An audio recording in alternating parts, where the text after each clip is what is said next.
बिस्मिल्लाहिर्रहमानिर्रहीम अस्सलाम वालेकुम। जो लोग भी एसईओ सीखना चाहते हैं उनके लिए हम यूट्यूब पे एक फ्री कोर्स लेके आ रहे हैं। लेकिन कुछ गुजारिशात हैं। पहले एसईओ को बेसिक आपने समझना है कि एसईओ क्या है, क्यों ज़रूरी है। सेल जनरेट करना है तो भी एसईओ। बड़े ब्रांड्स अपने बिजनेसेस की जहाँ पे गूगल एड्स और सोशल मीडिया पे एड्स चलवाते हैं, वहाँ पे एक वेबसाइट की एसईओ करवाते हैं। एसईओ का फ़ायदा ये होता है कि आपको रैंक करने में, गूगल के पहले पेज पे आने में टाइम लगता है। 3 4 5 6 माह कितना कंपटीशन है, ये डिपेंड करता है किस मार्केट में आप रैंक करना चाहते हैं, किन कीवर्ड्स पे रैंक करना चाहते हैं। तो रैंक करने में टाइम लगता है, लेकिन उसमें एड्स के बरअक्स आज आप काम करना बंद भी कर दें एसईओ पे तो आपको सेल्स आती रहती हैं। जबकि एड्स में ये होता है कि इधर आपने एड्स बंद किए, उधर सेल्स आना बंद हो जाती हैं। तो एसईओ एक तो ये है। एसईओ जगह जगह इन्वॉल्व है। जैसे दराज उसकी एसईओ करनी पड़ती है, प्रॉपर टाइटल डिस्क्रिप्शन में मेन कीवर्ड यूज करना, इवन पिक्चर्स और वीडियोस लगाना, प्रोडक्ट की अच्छी पिक्चर्स लगाना, ये भी बेसिकली एसईओ में शुमार होता है। सर्च इंजन ऑप्टिमाइजेशन की जितने भी सर्च इंजन है, अमेजोन, दराज, अलीबाबा, अली एक्सप्रेस, ईबे, ये प्रोडक्ट्स के सर्च इंजन है। और यूट्यूब, गूगल, ये आम सर्च इंजन है जहाँ पे आप कंटेंट किसी भी तरह का सर्च कर लेते हैं। तो किसी भी सर्च इंजन में टॉप पे आने के लिए आपको हर चीज़ पे वर्क करना होगा। तो ये सब चीज़ें इंशाल्लाह सिखाई जाएंगी। आपसे गुजारिश है कि साथ साथ अगर वाकई सीखने साथ साथ नोट्स बनाया करें, और उसको देखा करें, वीडियो एंड तक देखा करें, रिपीट में देखा करें। हर फ्री कोर्स का एक मसला ये होता है कि पहले लेक्चर में बहुत से व्यूज़ आते हैं, आगे गिरते जाते हैं, लोग इंटरेस्ट लूज़ कर जाते हैं, पता नहीं किस वजह से, फ्री की कदर नहीं करते। तो ये कोर्स आपको एक ऐसे ट्रेनर करवा रहे हैं जिनका काफ़ी सालों का वसी तजर्बा है एसईओ में। हमारे ट्रेनर भी हैं डीजी प्रो में। तो ये बड़ा अच्छे से आपको समझाएंगे, सिखाएंगे। मुझे उम्मीद है आपको कोर्स पसंद आएगा और वीडियो एंड तक देखिएगा, फिर अपनी फीडबैक ज़रूर दीजिएगा। तो चलिए चलते हैं लेक्चर की तरफ। अस्सलाम वालेकुम, मैं हूं अदील अकरम, योर एसईओ ट्रेनर। सो इस वीडियो के अंदर हम बात करेंगे कि बेसिकली एसईओ जो है वो किस फील्ड का हिस्सा है, ठीक है, कहाँ से बिलोंग करती है और हम इसे कहाँ पर यूज़ कर रहे हैं। बेसिकली एसईओ जो है वो मार्केटिंग टूल है, एक तरह से मार्केटिंग के अंदर आती है।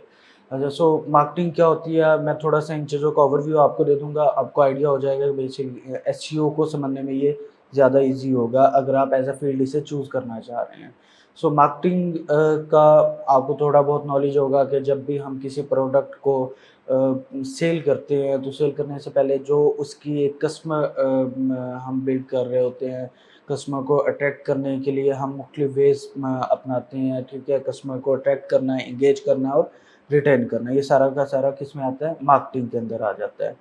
सो अब मार्केटिंग के अंदर 2 बेसिकली इसकी फ़ील्ड्स हैं। एक हमारे पास है ट्रेडिशनल मार्केटिंग, ठीक है? ट्रेडिशनल मार्केटिंग के अंदर क्या था, वो जितना भी आपको डिजिटल मीडिया से पहले जितनी भी चीज़ें थी वो सारी की सारी ट्रेडिशनल मार्केटिंग में आती हैं। दूसरा है डिजिटल मार्केटिंग। अच्छा, सो हम पहले ट्रेडिशनल मार्केटिंग को डिस्कस कर लेते हैं। ट्रेडिशनल मार्केटिंग के अंदर आपका प्रिंट मीडिया आ जाता है, ब्रॉडकास्ट एडवर्टाइज़मेंट आ जाती है, आपकी आउटडोर एडवर्टाइज़मेंट, ठीक है? अच्छा, डायरेक्ट मेल, उसके अंदर आप कॉल्स वगैरह भी इसके अंदर आ जाती हैं, ठीक है? कोल्ड कॉलिंग, इवेंट मार्केटिंग, हम कोई भी इवेंट करते हैं, लाइक लोगों सेमिनार्स वगैरह हम कर लेते हैं, लोगों को बुलाते हैं, जिससे क्या लोगों को आगाही पैदा हो जाती है कि अच्छा ये वाली जो प्रोडक्ट है ये मार्केट के अंदर अवेलेबल है, ठीक है? अच्छा, सो ये सारे का सारा ट्रेडिशनल मार्केटिंग के अंदर आता है। ट्रेडिशनल मार्केटिंग का सबसे जो बड़ा इश्यू था वो ये था कि हम अपने स्पेसिफिक जो हमारा क्लाइंट था उसे टारगेट करना मुश्किल था, ठीक है? सपोज़ हम एग्ज़ाम्पल ले लेते हैं, एक शर्ट की एग्ज़ाम्पल ले लेते हैं। अगर हम मेन शर्ट्स बनाते हैं, तो अगर ये ट्रेडिशनल मार्केटिंग में हम टीवी के ऊपर एडवर्टाइज़मेंट देते हैं, तो टीवी पे अब कन्फर्म नहीं है हमारी जो ऑडियंस है वो तो मेन है ना, क्योंकि हमने मेन शर्ट बनाई और हम वो दिखा क्या रहे हैं, हम सारे लोगों को दिखा रहे हैं, उसके अंदर बच्चे भी शामिल हैं, बुज़ुर्ग भी शामिल हैं। मे बी हमारी जो शर्ट्स हैं वो जो ओल्ड एज के लोग हैं उनके लिए नहीं है, ठीक है? हम कुछ ऐसा फ़ंकी टाइप या स्टाइल हमारा ऐसा है कि वो 20 से 40 एज के दरमियान के जो लोग हैं, या फिर 14 से 30 एज के दरमियान जो लोग होते हैं, हम उन्हें बेसिकली टारगेट करना चाहते हैं। तो इसके अंदर सबसे बड़ा इश्यू ये था कि हम स्पेसिफ़ाई नहीं कर सकते थे ऑडियंस को, थोड़ा बहुत हो जाता था, स्पेसिफ़ाई कर लेते थे, लाइक कोई सीरियल टाइप है, वो सास-बहू सीरियल्स जो चलती हैं, कि अगर हमने फीमेल्स को टारगेट करना है, तो हम उस ऑडियंस को जाकर या उस टाइम पीरियड के अंदर जब वो सीरियल आया तो हम उसमें वो ऐड दिखा दिया करते थे। लेकिन फिर भी हमें श्योर नहीं होता था कि हमारी जो ऑडियंस 100% वो फीमेल नहीं है। आपको अंदाज़ा होगा, बहुत से लोग फैमिली में देख रहे होते हैं, वो जो ड्रामा है। इसी तरह जब हम मेल ऑडियंस को टारगेट करना चाहते थे, हम क्या करते थे, हम न्यूज़ की तरफ जाते थे कि यार जो न्यूज़ का टाइम है ना, उसके अंदर हम मेल ऑडियंस को टारगेट करें। अच्छा, सो इन या फिर हम टाइम स्पेसिफ़ाई कर लेते थे कि फीमेल्स जो हैं वो सुबह को ऑलमोस्ट 10-11 बजे से लेकर 2-3 बजे तक जो फ्री होती हैं, और टीवी जो है वो मोस्टली फीमेल्स ही देख रही होती है। मेल जो हैं वो बाहर काम पर होते हैं। एरिया वाइज़ हम ये चीज़ें वो करते थे। अच्छा, सो हमें मसला आता था इन चीज़ों को हैंडल करते हुए, अपनी स्पेसिफ़िक टारगेट करते हुए कस्टमर को। सो इसका सॉल्यूशन कहाँ से आया? इसका सॉल्यूशन आया हमारे पास डिजिटल मीडिया से। डिजिटल आप सोशल मीडिया मार्केटिंग है, इसके अंदर कंटेंट मार्केटिंग, ईमेल मार्केटिंग है, पीपीसी एडवर्टाइजमेंट, पे पर क्लिक, ठीक है? एफ़िलिएट मार्केटिंग है, इसी तरह इसी का एक हिस्सा है एसईओ, सर्च इंजन ऑप्टिमाइज़ेशन। अब इसमें क्या है, इसमें हम स्पेसिफ़ाई कर सकते हैं कस्टमर को। हम जब इसकी कैम्पेन्स चलाते हैं, तो हम कैम्पेन एरिया वाइज़ चला लेते हैं कि यार हमने इस स्पेसिफ़िक एरिया को टारगेट करना है। जेंडर वाइज़ हम टारगेट कर लेते हैं, हमने इस जेंडर को टारगेट करना है। इसी तरह हम जो है वो एज वाइज़ टारगेट कर लेते हैं कि हमें इस एज गैप के लोग चाहिए, हमारा ऐड जो है इन लोगों को दिखाई दे। अच्छा, सो अब इसके अंदर 2 चीज़ें हैं। एक तो आता है मार्केटिंग का और एक आता है ऑप्टिमाइज़ेशन का, ठीक है? अच्छा, सो मार्केटिंग और ऑप्टिमाइज़ेशन में क्या फ़र्क है? बेसिकली होता है कि जिस वक़्त हम ऐड को रन करते हैं, हम पैसे देते हैं, पैसे देकर कोई भी चीज़ अपने जो ऐड है या अपना जो भी रिज़ल्ट है वो ऑडियंस के सामने ले आते हैं, अपनी रिक्वायर्ड ऑडियंस के सामने। इसे क्या बोलते हैं? इसे बेसिकली मार्केटिंग के अंदर ये चीज़ें आ जाती हैं। सोशल मीडिया मार्केटिंग के अंदर आ जाता है, पीपीसी एडवर्टाइज़मेंट के अंदर आ जाता है।